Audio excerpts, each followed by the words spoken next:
चलिए अब शुरू करते हैं 10वां अध्याय सम्मान। प्रस्तुत पाठ में बताया गया है कि एक महिला कूली से टकराने वाले नवयुवकों को डांटती है। साथ ही ये भी बताया गया है कि भार उठाने वाले चाहे अमीर हो या गरीब, हमें उनका सम्मान करना चाहिए, उसे पहले रास्ता देना चाहिए और यथासंभव उनकी मदद भी करनी चाहिए। स्टेशन पर बहुत भीड़ होती है। पापा का हाथ कसकर पकड़े रहना बेटी, मम्मी ने कितनी बार चलने से पहले हिदायत दी थी। कोमल ने देखा कि सच में ही स्टेशन पर जैसे कोई मेला लगा हुआ था। कहीं चाय वाला, कहीं आलू पूड़ी वाला, कहीं पत्रिकाओं का स्टॉल, तो कहीं पानी की ठंडी बोतलें बेचने वाला। चारों ओर लोग ही लोग, हर कोई जैसे दौड़ रहा था। माइक पर कोई बोल रहा था कि लखनऊ से आने वाली गाड़ी प्लेटफॉर्म नंबर 4 पर आ चुकी है। आपकी यात्रा सुखद व मंगलकारी हो। मौसी प्लेटफॉर्म पर खड़ी हमारा ही इंतजार कर रही थी। लगता है तुम्हारी मौसी सारा घर उठाकर साथ ले आई हैं। पापा ने दूर से ही मौसी को देखकर कहा। पापा ने झट से एक कूली को बोला। कूली ने सिर पर 2 सूटकेस रखे, दोनों कंधों पर 2 बड़े हैंडबैग टांगे और तेज चाल से चलने लगा। कूली का साथ देने के लिए सभी को लगभग भागना ही पड़ रहा था। तभी सामने से आते 3 नवयुवकों के साथ कूली की टक्कर हो गई। नवयुवक खाली हाथ थे, फिर भी रास्ता देने को तैयार नहीं थे। नवयुवकों ने कूली को बहुत बुरा भला कहा। बस फिर क्या था, मौसी ने भी नवयुवकों को खूब खरी खोटी सुना दी। मौसी, आपने उन लोगों को क्यों डांटा? वे खूब पढ़े लिखे, अमीर और शिष्ट लोग रहे थे। कोमल ने पूछा। कोमल, तुमने नेपोलियन बोनापार्ट का नाम सुना है? मौसी ने कार की पिछली सीट पर बैठते हुए पूछा। हाँ मौसी, हमारी पुस्तक में लिखा था। नेपोलियन एक महान योद्धा था। मौसी ने बताया कि एक बार नेपोलियन बोनापार्ट अपनी महिला रिश्तेदार के साथ पेरिस में घूम रहे थे। तभी सामने से एक मजदूर सिर पर भारी गट्ठर लादे आता दिखाई दिया। रास्ता संकरा था। मजदूर को रास्ता देने के लिए नेपोलियन एक तरफ हो गए, लेकिन अपने धन और वैभव के घमंड में चूर वह महिला मजदूर को अनदेखा कर चलती रही। यह देखकर नेपोलियन को थोड़ी शर्मिंदगी महसूस हुई। उन्होंने महिला का हाथ पकड़कर एक तरफ करते हुए कहा, मैडम, भार उठाने वाले को सम्मान देना चाहिए। भार चाहे हल्का हो या भारी, सम्माननीय है। भार उठाने वाला अमीर हो या गरीब, उसे रास्ता देना, उसकी मदद करना, उसकी इज्जत करना ही सही और उचित है। मौसी ने समझाते हुए कहा। मम्मी ने बालकनी से देखा कि कोमल ने ड्राइवर अंकल के हाथ से एक हैंडबैग ले लिया है। आज वे भागती हुई सबसे पहले जीने की सीढ़ियां नहीं चढ़ी, बल्कि ड्राइवर अंकल को पहले चढ़ने दिया। यह देख मम्मी, मौसी और पापा मुस्कुरा उठे। चलिए अब आते हैं हम शब्दार्थ पर, वर्ड मीनिंग। हिदायत, निर्देश। सुखद, सुख देने वाली। शिष्ट, सभ्य।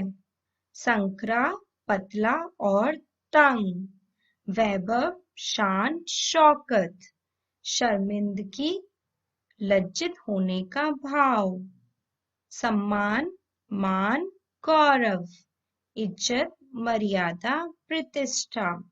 चलिए अब आते हैं हम अभ्यास कार्य पर। पहला है, इसमें आपको शुद्ध उच्चारण करना है। स्टेशन, हिदायत, प्लेटफॉर्म, इंतजार, नवयुवक। अब आते हैं दूसरे पर। इसमें आपको सही विकल्प को चुनना है। नवयुवक दिखने में कैसे लग रहे थे? पढ़े लिखे, अमीर। नेपोलियन बोनापार्ट अपनी महिला रिश्तेदार के साथ कहाँ घूम रहे थे? पेरिस। नेपोलियन की महिला रिश्तेदार के व्यवहार से पता चलता है कि वह घमंडी थी। अब आते हैं तीसरे पर। बताइए, ये आपको स्वयं करना है। अब आते हैं चौथे पर। इसमें आपको निम्नलिखित प्रश्नों के उत्तर लिखने हैं। ये भी आपको स्वयं करना है। अब आते हैं हम पांचवे पर। इसमें आपको रिक्त स्थानों को पूरा करना है। स्टेशन पर बहुत भीड़ होती है। मम्मी ने कितनी बार चलने से पहले हिदायत दी थी? चारों ओर लोग ही लोग थे। लखनऊ से आने वाली गाड़ी प्लेटफॉर्म नंबर 4 पर आ चुकी है। आपकी यात्रा सुखद व मंगलकारी हो। अब आते हैं छठे पर। इसमें आपको सही कथन पर सही का चिन्ह लगाना है व गलत के सामने गलत का। मौसी बस स्टैंड पे खड़ी हमारा ही इंतजार कर रही थी। गलत। पापा ने झट से एक चाय वाले को बुला लिया। गलत। कूली ने सिर पर 2 सूटकेस रखे। सही। नवयुवक खाली हाथ थे, फिर भी रास्ता देने को तैयार नहीं थे। सही। मौसी ने युवकों को खूब खरी खोटी सुना दी। सही। चलिए अब आते हैं हम भाषा ज्ञान पर। निम्नलिखित वाक्यों में से आपको कारक चिन्ह छांटने हैं।